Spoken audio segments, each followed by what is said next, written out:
আসসালামু আলাইকুম বন্ধুরা, আশা করি সবাই ভালো আছেন। এই যে মসজিদটা দেখতে পাচ্ছেন, এই একটা মসজিদ। আর একটা মসজিদ আমি খুব কাছাকাছি থেকে দেখাবো। আর একটা মসজিদ, মানে খুব নিকটেই কিন্তু দুইটা মসজিদ। এই যে দেখেন, আমি একটু জুম করে দেখানোর চেষ্টা করতেছি। এই যে দেখেন, মানে একবারে কাছে আর কি। এই মসজিদ থেকে এই মসজিদের দূরত্ব হবে সর্বোচ্চ হলে 4 মিনিট, এরকমই 4 থেকে 5 মিনিটের দূরত্ব। তো আমি যেটা বলতে চাচ্ছিলাম যে এই মসজিদ আর এই যে মসজিদটা, শুক্রবারে জুম্মার নামাজ হয় কিন্তু ওই যে পিছনে যে মসজিদটা দেখাইছিলাম, আমার পিছনে দেখা যাচ্ছে, এই মসজিদটাতে কিন্তু জুম্মার নামাজ হয়। এই মসজিদটা, এই যে সামনে আপনারা এই সাইডে যেটা দেখতে পাচ্ছেন, এই মসজিদটাতে জুম্মার নামাজ হয় না। কারণ জুম্মার নামাজের জন্য মসজিদটা অনেক বড় দরকার হয়, কারণ এখানে অনেক মানুষের ভিড় হয়। এজন্য আর কি জুম্মার নামাজটা এই মসজিদে হয় না। এই যে দেখেন, আমার ওই যে জুম করে দেখাচ্ছে, এই মসজিদে জুম্মার নামাজ হয়।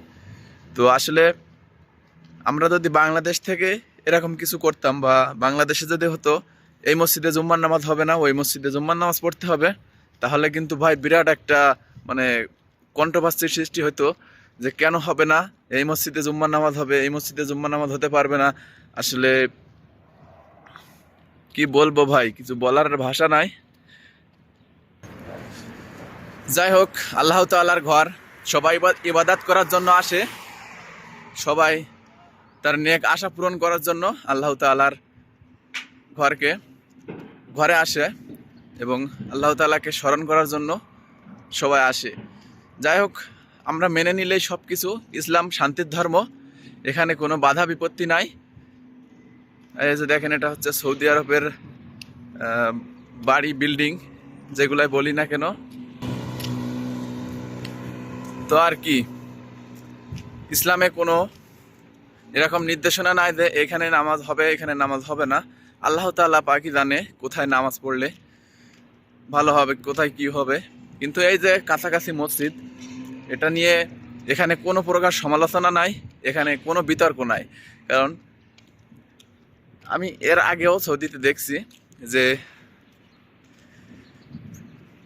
মসজিদে, মানে পাশাপাশি দুইটা মসজিদ থাকলেও